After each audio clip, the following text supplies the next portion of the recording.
What's up guys, my name is Ace, and welcome back to another Battlefield 6 gun guide. In today's episode, we're going to be diving deep into the stats of the brand new SMG that was added with Season 4, the PP-19, and toward the end of the video, I'm going to be sharing a couple excellent attachment combinations to try out. And starting it off, as always, let's dive into our raw power potential. And with this gun, we've got a rate of fire of 720 rounds per minute, and it's going to be a 4 to 8 shot kill depending on your range. Now what this means for our time to kill potential is up close, our minimum time to kill potential is 250 milliseconds, which is a little bit slower than average for an SMG, not by a huge margin or anything, but it is on the slower side. And that same trend continues for all of the damage ranges, where it's not painfully slow or anything, but it is slower than average for an SMG.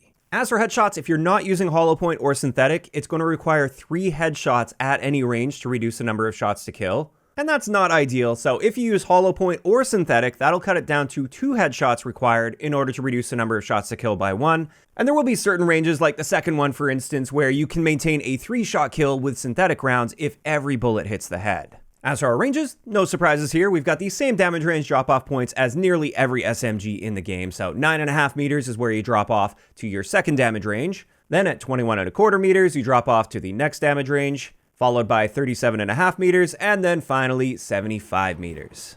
As for our muzzle velocity, we're basically bang on average for the SMG category here at 468 meters per second, and so that's not bad by any means for an SMG at least. It allows you to stretch your ranges out a little bit without being held back too much by your muzzle velocity. Then for hipfire, once again, no surprises here. It's just got standard hipfire for the SMG category, and that means it's got excellent hipfire spreads, and in fairly close quarter situations, hipfire away. As for recoil, as you can see here, it's a very accurate SMG. It kicks essentially straight upward with very little spread to begin with, and then you start to see a bit of spread take place as you continue to hold down the trigger, but it's not as bad as many of the other SMGs. And overall, I do consider this to be one of the more accurate SMGs, although you can see that it's not quite as accurate as the SL9. It's pretty close as far as general controllability, and so this is absolutely an area where the PP-19 excels. Next up, let's have a look at our handling stats, and across the board, it's pretty much just standard. There's nothing surprising here whatsoever. That means it has great handling, a standard magazine capacity, fairly standard reload time for an SMG. Although you can see on the bottom right there, one interesting thing about this is you can use the 53-round helical magazine on this, which is amazing, but it does slow your reload time down a little bit. Now finally, for the base multiplayer stats, our weapon mobility is just standard for the SMG category, and that means we've got excellent mobility across the board with this. And this just leaves us with a quick section here on REDSEC. Against 2 armor plates, this gun is going to be an 8 to 15 shot kill depending on the range. And this means our time to kill potential up close is 583 milliseconds, which is a little worse than average for the SMGs, but again, not by a huge margin, it's just slightly slower than average.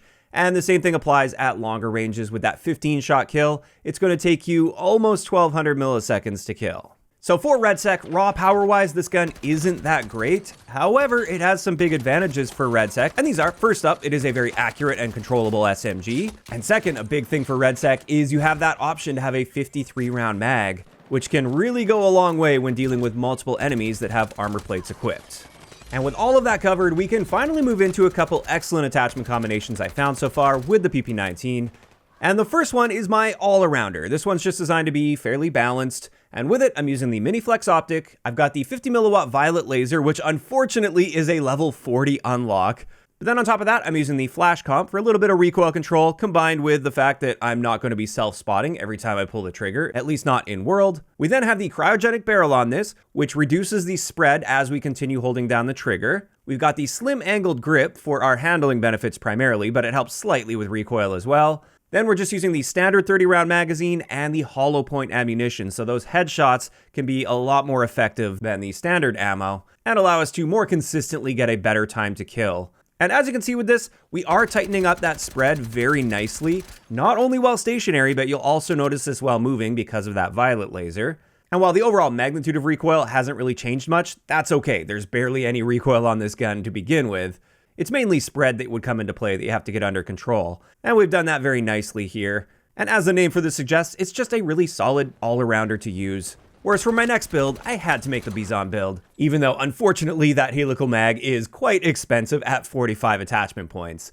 But with this, I'm also using the iron sights just to save a few points. We've got the 120 milliwatt blue laser. That just makes this thing really good at hip firing.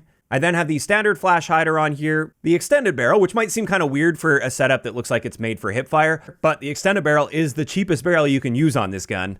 And again, I just had to save as many points as possible so I could get that magazine on there. And then finally, we're just topping it off with the standard ammunition. And with this setup, up close, obviously, you want to be hip firing quite a bit. It's got very, very accurate hip fire and a huge magazine to spray and pray a little bit with. But then, of course, if I end up in like a mid-range gunfight, I can still aim down sight and be very accurate because the recoil is fairly minimal on this, even without attachments to help with recoil. And there we go. Those are a couple excellent attachment combinations for you guys to try out with the PP-19. And when it comes to my overall thoughts on this gun, I do think it's a nice middle-of-the-road SMG. It doesn't really excel super hard in any particular area, but the way I see it, it's kind of like a mix between the SL9 and the MP5, or the PW5, whatever they call it in this game. And what I mean by this is all three of these SMGs kill in the exact same number of shots to kill at the exact same ranges, but the PP-19 has recoil that's more similar to the SL9. It's not quite as accurate as the SL9 as we saw earlier, but it is very comparable. It kicks basically straight up. There's only a little bit of spread as you continue firing, not too much there. Super easy to predict and control. So it's inheriting some of those benefits from the SL9, but we've got a noticeably faster fire rate than the SL9, but slower than the PW5, meaning we get a middle ground time to kill between those two guns. So it's essentially just a mashup between those two, and it's pulling some of the benefits from each of them without leaning too hard in either of those directions. And that's why I say it's just a nice middle-of-the-road SMG. And I think it's great to include a gun like this in there so you have those extra options. You can decide how much you want to lean in the direction of accuracy versus time to kill, for instance. And while I do like the PP-19 and I've found plenty of success with it, I will say there are times where it just feels like it kills a little bit slower than I'd like it to. And as a result, I personally lean more in the direction of the MP5 for its faster time to kill and recoil that's still very manageable. It's not as accurate, but it's still manageable enough that I don't have much of an issue with it. But now, if I had to choose between the SL9 and the PP-19, I'm picking the PP-19 for that slightly faster time to kill and almost the same accuracy. Now, of course, these are just my thoughts on the PP-19, and I'd love to hear what you guys think about this gun in those comments down below. For those of you that have unlocked and used it already, are you guys enjoying it so far? And is this a gun that you plan on using much going forward? Just let me know down below. Now, if you guys have missed any of the previous gun guides, I will leave a link to the playlist in the description of the video. And if you enjoyed this one, a like rating is always appreciated. And don't forget to subscribe for more if you haven't already. I'll talk to you guys next time.